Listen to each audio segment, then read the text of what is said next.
how's it going? Laura with Garden Answer. In today's video, I want to try to convince you as to why you need the Invincibelle Ruby Hydrangea in your life.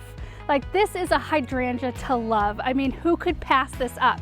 I know if I saw this at a garden center, I would snag it immediately without even a thought as to where it was going in my garden, just because of how gorgeous these blooms are. So the Invincibelle Ruby is the 2020 Hydrangea of the Year, with good reason. I mean, look at the color of these blooms. So the buds start out a deeper kind of ruby red, and then they open up to this kind of ruby reddish pink with a silver kind of overlay.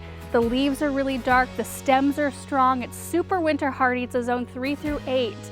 So those of us who live in a colder climate and have a hard time with other types of hydrangeas, these are really good because even if you have an early cold snap or you have deer grazing on your hydrangeas, they do bloom on new wood. So it doesn't matter what happens to them, they will still produce blooms in that season and bloom for you. So these grow about 3 to 4 feet tall and 2 to 3 feet wide, so a little bit taller than they are wide. They make a great focal plant, so you may only need one of them in an area, or you can mass plant them in a flower bed or plant a hedge.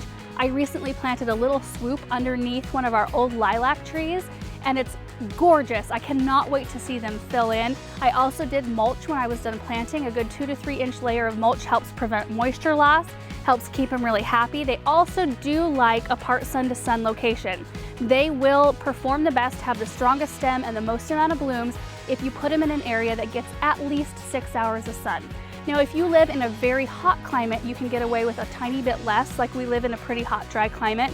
So I find that a good block of morning sun and then some filtered sun in the afternoon is best for our hydrangeas.